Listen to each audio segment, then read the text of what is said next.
Good morning. Please turn with me in your Bibles to Mark chapter 7. Mark chapter 7, as we will continue our study in Mark chapter 7, and our text for today comes from verses 24 through 30. Brothers and sisters, this is a high point in our week. This is not a formality. God is speaking, God is addressing us, and we get to hear from Him. Let's tune our hearts to continue worshiping through the reading of the Word. Starting in verse 24, Mark chapter 7, 24 through 30. And from there he arose and went away to the region of Tyre and Sidon. And he entered a house and did not want anyone to know, yet he could not be hidden. But immediately a woman whose little daughter had an unclean spirit heard of him and came and fell down at his feet. Now the woman was a Gentile, a Syrophoenician by birth, and she begged him to cast the demon out of the daughter. And he said to her, "Let the children be fed first, for it is not right to take the children's bread and throw it to the dogs." But she answered him, "Yes, Lord, yet even the dogs under the table eat the children's crumbs." And he said to her, "For this statement, you may go your way. The demon has left your daughter." And she went home and found the child laying in bed, and the demon gone.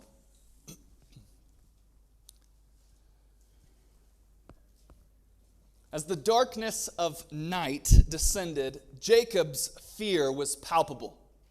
Years had passed, and tomorrow he'd encounter his brother Esau for the first time since stealing his birthright. Esau, his brother, his last words had been a vow to kill Jacob. Terror-stricken, Jacob sent his family away for their own protection, and there in the desert, alone, utterly alone, all by himself, in a sea of bleak, tar-black night, he waited for daybreak, wherein he would come face to face with his sworn enemy. But in the darkness, in the desert, a man came. God came as a man. And Jacob wrestled, he struggled, he fought with this God-man all night. And as the hours rolled by, Jacob was winning. He was overcoming God. Yes, he was defeating God. And so God, obviously being the mightier of the two, he stretches out his hand and he touches Jacob's hip socket, dislocating it and saying, "Let me go." But Jacob said, "Not until you bless me. Not until you bless me." In the darkness, Jacob refuses to let go of God. One of his legs, in agonizing pain, is hanging limp. He's lost all pivoting power, all leverage, but he clings to the God-man, refusing to lose, refusing to let him go. And in response, God blesses him, declaring in Genesis chapter 32, verse 28, "From now on, your name will no longer be Jacob. You will be called Israel, because you have wrestled with God, and you have won." What is this? That Jacob, who was terrified of his brother Esau, would take on the Creator, God. What is this that a man has defeated the omnipotent one, the all-powerful Creator? This tells us something about the character of God. At any moment, God could have obliterated Jacob. Like a father wrestling with his children, God takes some satisfaction, some delight in being overcome. But this also teaches us something about the kind of faith which pleases our God. God takes pleasure in the kind of faith that is willing to strive, willing to spar, to wrestle with Him. In our study of Mark 7, we come across a woman whose faith rivals that of Jacob's. In some sense, she too wrestles with the God-man, and she too overcomes. And as we consider her faith, we ask the question, what is the intended effect of the text that I just read to you? What is the intended effect of Mark chapter 7, verses 24 through 30? Listen, the purpose of the text, the reason why Mark recorded this story in this book, make no mistake about it, the purpose of this text is so that you and I, every last one of us in this room, we would learn to mimic her faith. That's why this book is here. That's why this section is here. So that we would mimic her faith. Because faith delights the very heart of God. Each one of us should intentionally cultivate this kind of faith, this genuine faith of this Gentile woman. And today we're going to consider 4 characteristics of this woman's faith, which heard and understood Jesus, where so many others, even in this chapter, where his own people did not and could not. Well, Jesus has finished his argument with the Pharisees from the beginning of the chapter. And his exhortation to hear and to understand has gone unheard and misunderstood. Most likely to escape the mounting opposition of these religious leaders. In verse 24, Jesus leaves the Jewish region of Galilee and he travels 56 kilometers to the northwest region of Tyre and Sidon. That's in present-day Lebanon. And they're settled on the Mediterranean. Tyre and Sidon were notorious for the idolatry and the paganism. If you'll recall, Ahab, the king of Israel, married Jezebel, a Sidonian princess, who led him and therefore the nation into the worship of the false god Baal. Ancient Jewish historian Josephus, a contemporary of the Apostle Paul, wrote that the inhabitants of Tyre were Israel's bitterest enemies, your worst enemies. The setting is one of Jewish people, one that the Jewish people would have considered to be completely, entirely unclean. This land knows nothing of the Jewish tradition of the elders, let alone the God of the Jews, nor his revealed word. And Jesus had departed from the clean tradition-keeping Jews for this place. He entered a home, and apparently in that home, he didn't want anybody to know where he was, what he was doing. Considering Jesus' behavior, we need to contrast it with that of our study from last week, wherein Christ was calling the people to himself in verses 14 through 23, calling, "Come to me." And though he was calling the people to himself, calling them to hear and understand, it appears they did not. But here, in this dark Gentile territory, as he endeavors to hide himself, the people are seeking him out. He's hiding, they're seeking him out. And then look with me at the end of verse 24. Those last 5 words. He could not be hidden. I want to take a brief step out of the general flow of this sermon, and I want to mention something about the hiddenness of Christ. This is something that I wish somebody would have told me about as a young Christian many years ago. It's important for Christians to have a theology of the hiddenness of Christ. There are times in the Christian life, especially in times of difficulty and great trial, those desert wanderings in which it feels sometimes that God has hidden himself from us. Psalm 13, verse 1, David captures this, crying out, "How long, O Lord, will you forget me forever?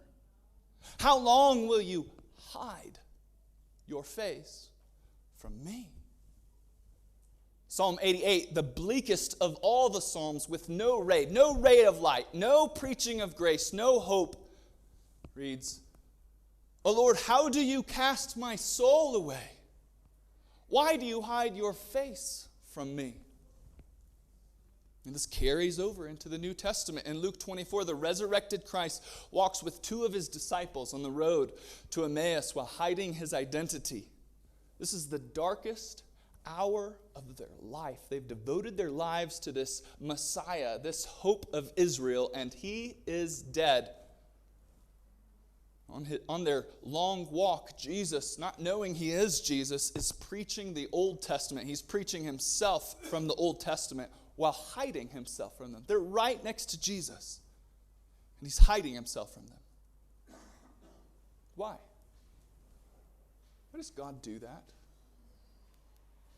Why would God hide from those he claims to love? Well, in some circumstances, he may be disciplining the one he loves. The Lord disciplines those he loves. In others, he may be endeavoring to build their faith, causing them to walk by faith and not by sight. But ultimately, he is the king. He gets to do whatever he pleases. But if we don't have a theology of the hiddenness of Christ, the hiddenness of God, you'll find that at some point, you'll begin to despair far more than the one who does have a theology of the hiddenness of God. There are times in which Christ hides himself. And that's what's going on in our text. He's hiding himself. But he could not be hidden. He couldn't be hidden because of faith. Verses 25 through 26 read, "But immediately a woman whose little daughter had an unclean spirit heard of him and came and fell down at his feet. Now the woman was a Gentile, a Syrophoenician by birth, and she begged him to cast the demon out of her daughter." We've been looking at the tradition of the elders in the last few weeks. And according to the tradition of the elders, this woman was all wrong. 100% all wrong. Everything about this situation is wrong. Scholar James Edwards writes, verse 26 reads like a crescendo of demerit. She's a woman, a Greek Gentile, from infamous pagans of Syrian Phoenicia. In Matthew's gospel, he refers to her as a Canaanite. Those were the sworn enemies of God whom the Israelites were commanded to eradicate. Kill them. Kill them all. Mark is doing everything he can, everything in his power to inform the reader that everything about this woman is wrong. But her faith is right. And the first thing I want to direct your attention to is the word came, as found in verse 25. Look at that word came. She heard of Jesus. Somebody told this woman about Jesus, and as a result, she came. She came to Jesus and begs him to cast a demon out from her. And here in this scene, we discover the first characteristic of this woman's faith. Characteristic number one of faith. Faith is bold. Faith is bold. Faith is bold. This woman had no right. She had no right to come to a Jewish rabbi. In the first place, Jesus didn't even want to be found. He's hiding inside because he wanted to be by himself. But more importantly, she's unclean. How would you feel?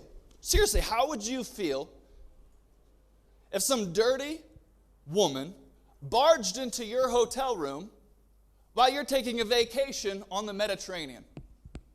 I would not like that. Tyre was beautiful. It's got a little Mediterranean vacation going on, and that's exactly what's happening here. This woman is barging into the room, and you have to see the drama in the text. The reader must imagine what any other religious leader of Israel would have done had he been in this circumstance. Had this Gentile woman barged into this house, that man, that religious leader would have screamed, telling her not to touch me. He'd have cursed at her, and he would have driven her out. She is bold indeed. This is a rabbi of Israel. But this is what the prophets of old foretold, isn't it? That the nations will stream to Israel. Isaiah 66:18 says, "The time is coming to gather all nations and tongues, and they shall see my glory." That through Israel, all the nations would be blessed. that I will give you the nations as your inheritance. Psalm 2:8. And here in this house, all of that's becoming true. No longer in a temple far away in Jerusalem, but now a new and better temple, Jesus Christ. A new and better Israel, Jesus Christ. This little house outside of the Holy Land, it has become a better temple indeed. For the glory of Yahweh himself fills it with the Shekinah glory of God that filled the tabernacle of old. Gentiles, dirty Gentiles. This dirty Gentile woman who walked in darkness is currently seeing a great light. She who dwelt in a land of deep darkness, on her the light of Jesus Christ, the light of Yahweh, the Son of God, the incarnate Son of God has begun to shine. And the proper response is that of this woman. A bold faith which goes to the light that has come to her. You say, I feel so weak. I feel so dirty. What right does she or any of us have to come to such a holy God? In light of what we read last week, that our hearts are corrupted, though perhaps you've never looked at porn, never smoked a cigarette, never had a drop of alcohol, never had sex, Mark 7 and Romans 3 inform us that our wretched hearts are as rancid as rotting flesh. This woman is unclean indeed. And the same is true of us. Our most righteous deeds are as filthy rags, Isaiah 64:6. How can we stand before a holy God? And yet that's exactly what we're commanded to do in this book. Hebrews 4:16 commands us to go boldly before the throne of grace. Why? How could we ever go boldly before one who is so holy? How could we ever go boldly before a God who is to be feared? When we begin to understand the gospel, we learn that the righteous and just judgment of God towards sinners was completely, and it was totally executed upon Jesus at the cross. No more wrath remains towards sin, past, present, or future. For the one who trusts in Jesus also begins to trust the heart of their Father in heaven, who loved us so much that he gave his one and only Son, that we would be reconciled to him and adopted as his very own children. He sent his one and only Son out so to bring you in. Christ, who was clean and innocent, died as a substitute for we who are unclean and guilty. Is there any more room for fear of retributive justice? Any more room for fear of judgment? If God at this point, if you believe in Jesus, if God were to banish you for your sins, your indwelling sin, if God were to judge you for your sins, that would make him an unjust God. That would make him a liar. If God were to send you to hell for the sins that already killed his Son, that would be double jeopardy. You would be tried for something that a trial already happened and was completed. In the same way that God cannot lie, God cannot go against his own nature, and his nature is that of justice. He is a just God. But what is more, the Christian must come to trust the heart of his Father, the heart of God, as the heart of a good Father. That he's for you, Christian. That he loves you, Christian. And he demonstrated his love for you that while you were still a sinner, he sent his one and only Son to die for you, Romans 5:8. Your Father loves you. And perfect love, here's what perfect love does. Not your love to God. God's love for you. Perfect love casts out fear.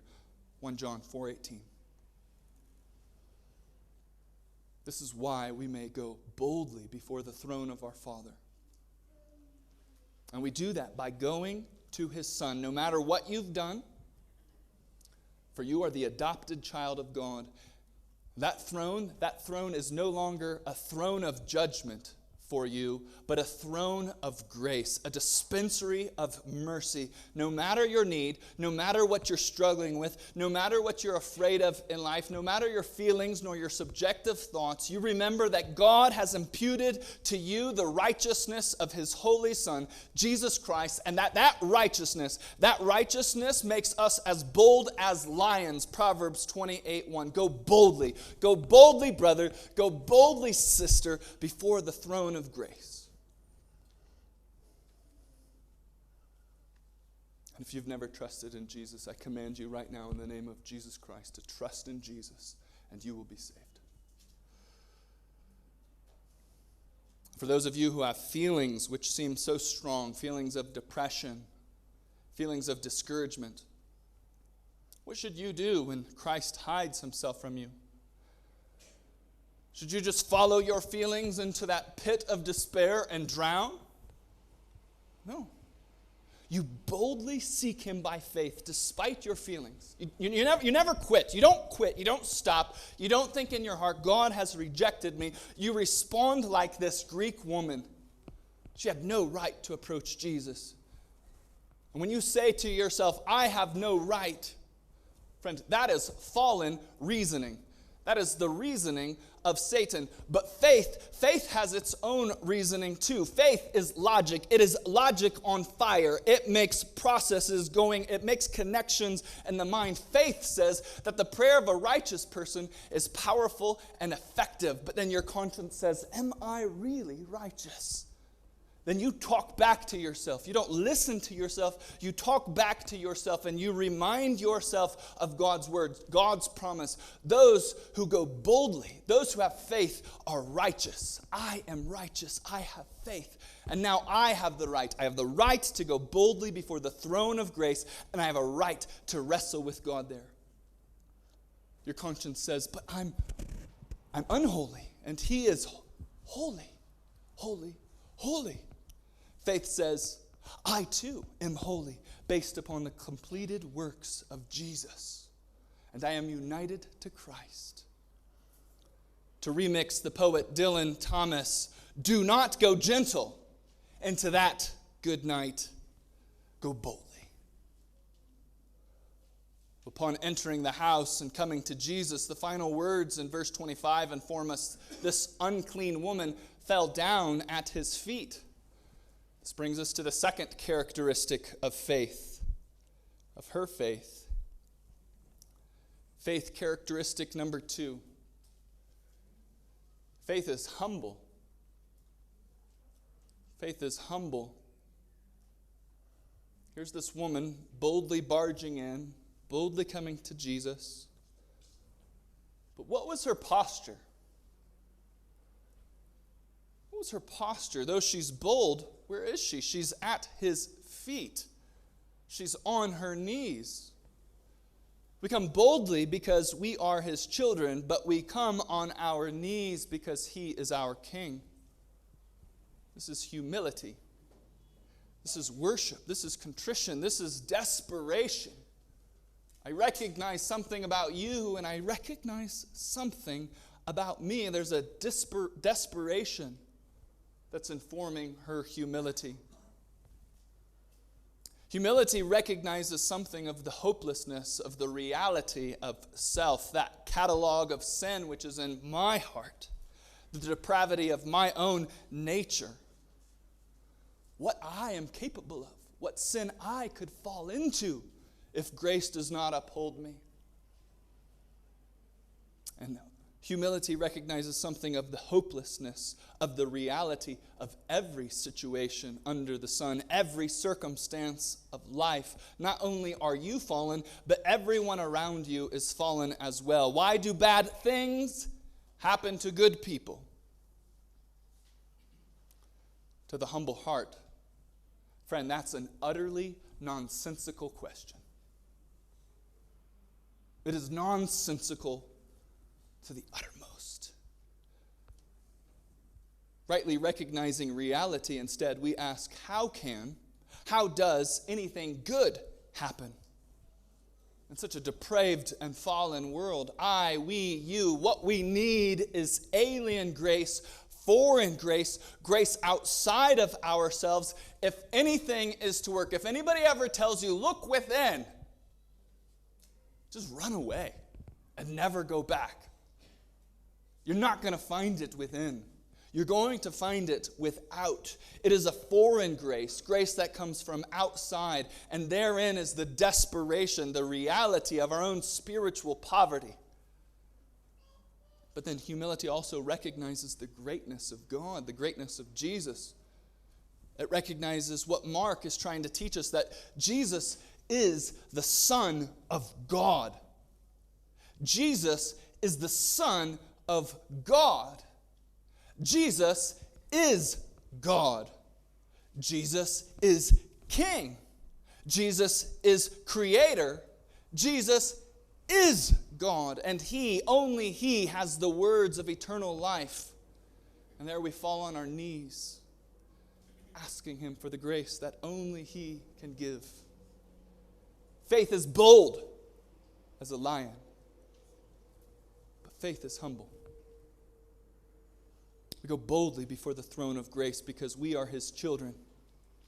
We go on our knees because He's our King. But I want you to beware. There's also a false type of humility, a false humility that always considers one's own sinfulness and does not come to Jesus in humble trust. Genuine, humble trust eventually will lead. It will produce to the utmost confidence and boldness in the life of a believer. Genuine humility will end up in the form of confidence. Confidence not in one's self, but in the heart of the God we serve. I think there's a natural temperament that many have, and many, maybe even a disposition in our culture of one who is quiet, meek, submissive. One who is seemingly aware of their own weaknesses, soft-spoken. We all say, oh, he's a humble person. Well, that brother, he's a humble person. But if that individual does not go to Jesus, if you are not going to Jesus in faith, I don't care how aware of your sin is. You are of your sin. I don't care how soft-spoken you are. I don't care how many ladies you help walk across the street. If your humility doesn't lead you to Jesus, then that humility is a lie. That person is dripping with a false humility, which is actually pride. Because humble people go to Jesus. Humble people trust Jesus. Well, the scene continues to unfold with the woman at his feet, boldly, humbly begging for her daughter's life. In verse 27, we continue with Jesus' response. Would you follow along with me? And he said to her, "Let the children be fed first, for it is not right to take the children's bread and throw it to the dogs."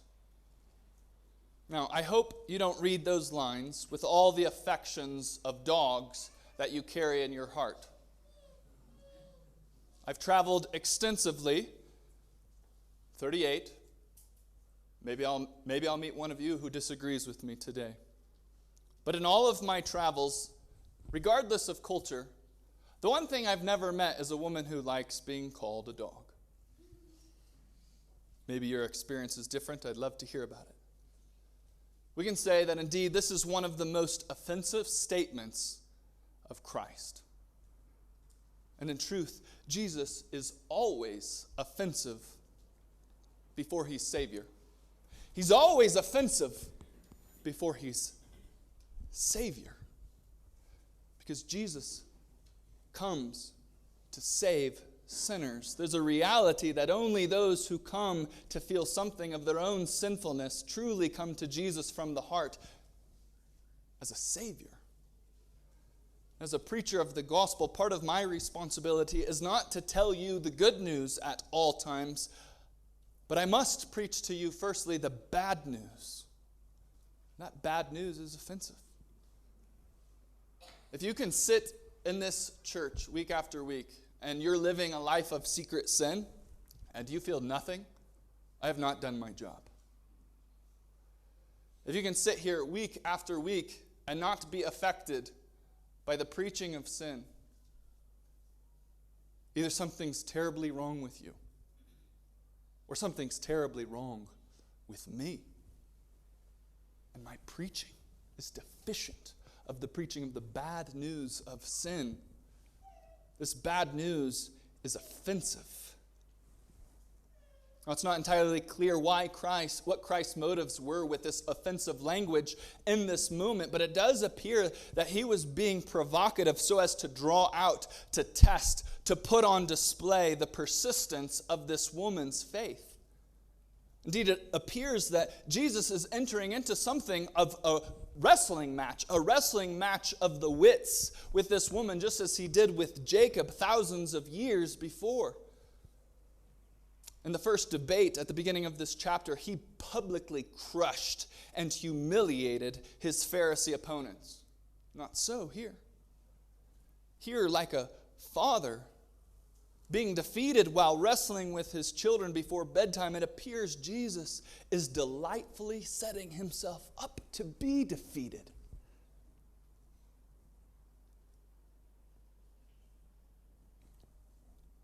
He wants to be overcome. Like Yahweh did on that night. He came down as a man and wrestled with Jacob. He wants to be won by this one who hears and understands. Whereas Jesus' words at the beginning of this chapter chase his own people away, here his offensive words, the offensive words of Christ, actually cause this woman to press in. They don't drive her away as they did at the beginning of the chapter. They drive her to Christ. Instead of taking offense as the Jews, she hears this parable and she enters into the parable and she wins. And you have to see this. You have to see this in Mark. This has not happened yet. Every time Jesus talks in a parable, the people are confused, the people are offended, and even Christ's own disciples are confused afterwards. And because they're insiders, Jesus explains the parable to them. This is the first person in the Gospel of Mark who hears the parable of Christ, and she enters into it, and she wins. She hears, she understands, and she wins.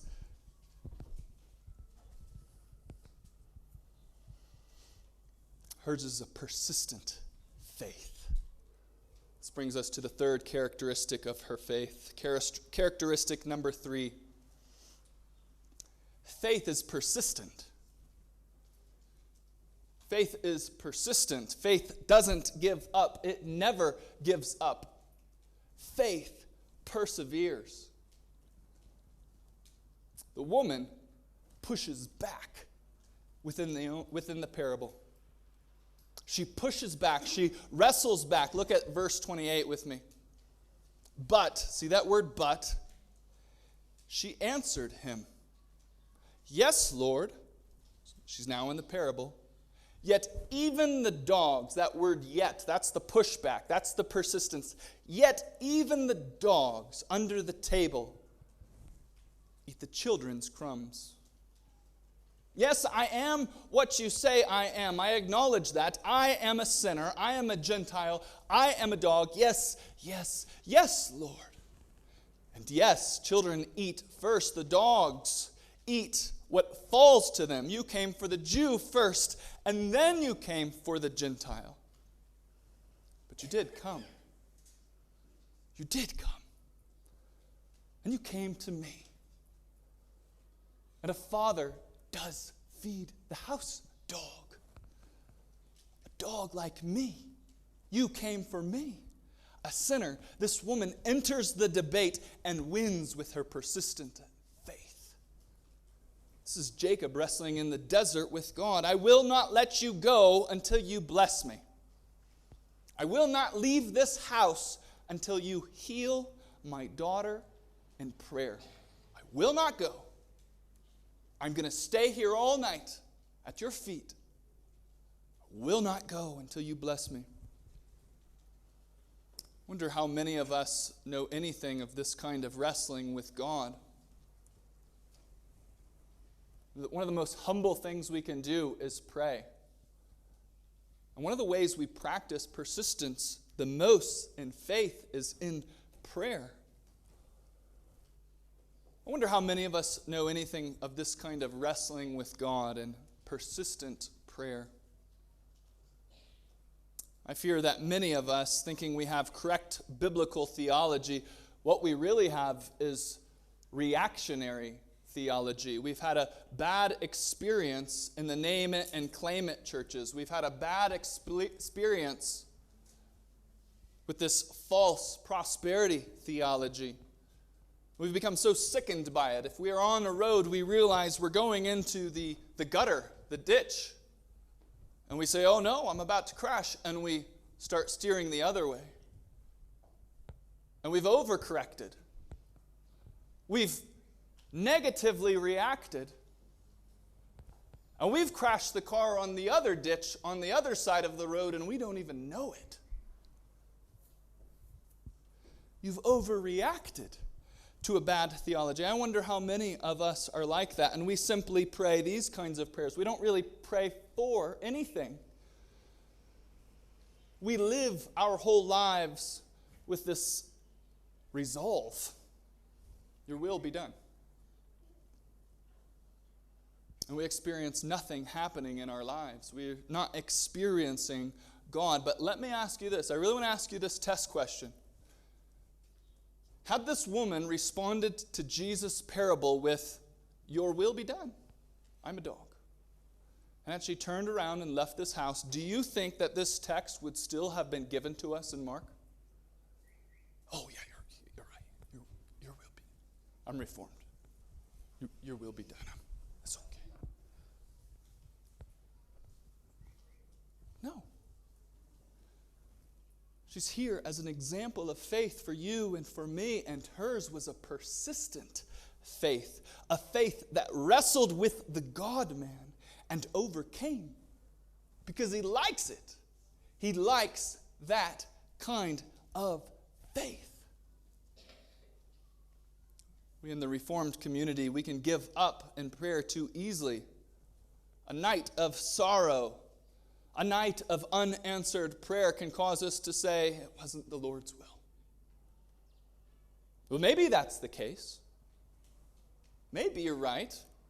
And indeed, every one of us should have a category that's willing to submit from the heart at all times. We should always be ready to submit to God's will.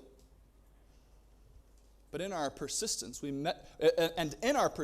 must never stop being humble.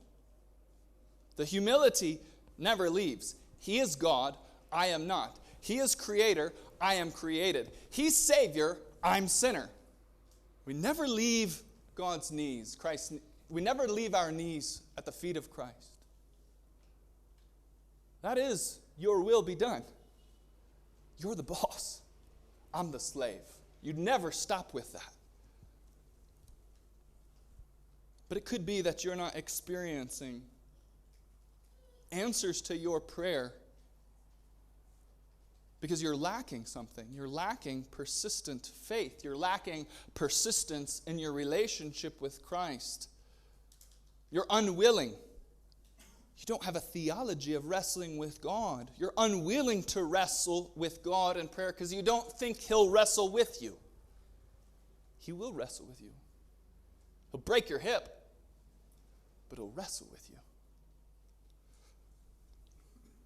It could be that you have not because you've asked not. Ask, and it will be given to you. Seek, and you will find. Knock, and the door will be opened to you. Sometimes you just need to keep on knocking on that door until He answers. I'm not leaving. Get out of bed, please.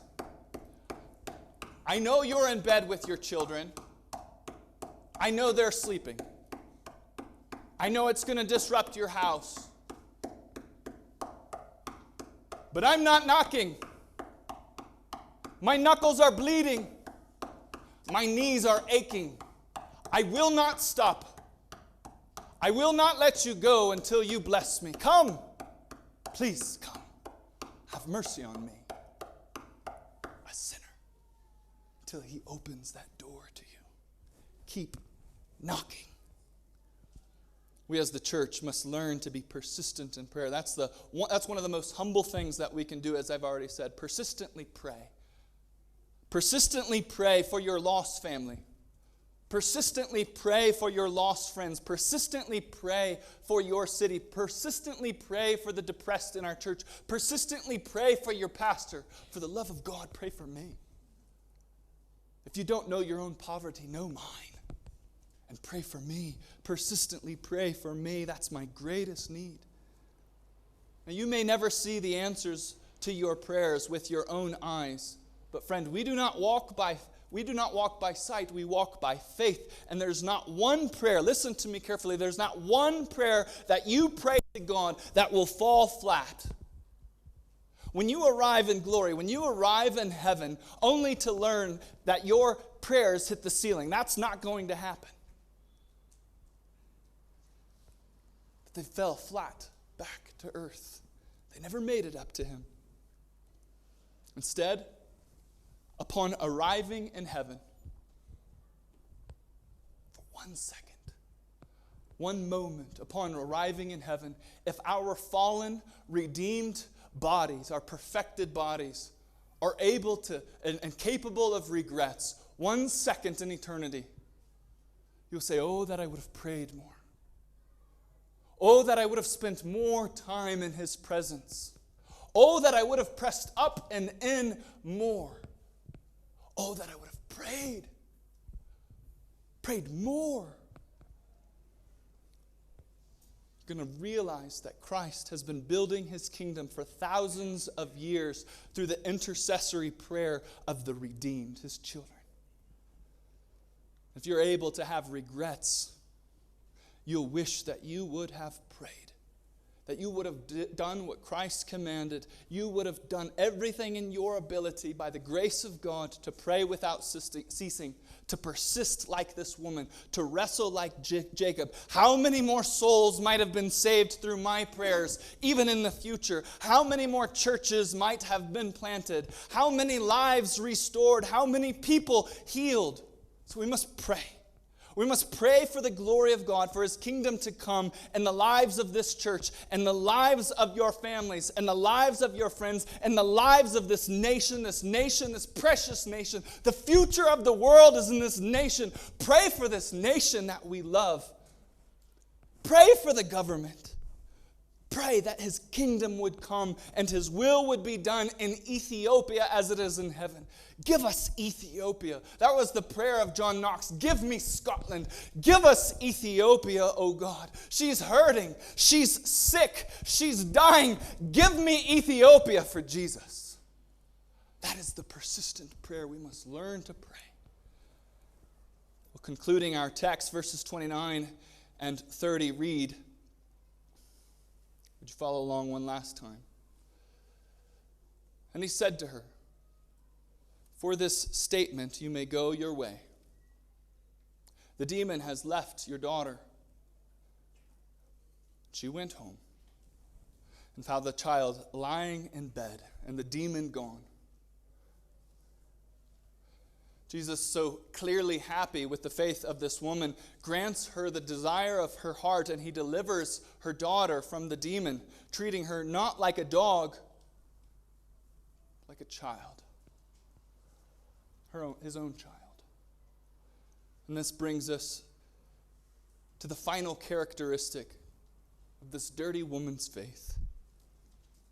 Characteristic number 4, faith receives. Faith receives. It receives. Her faith received the word of Christ. It received the objective word.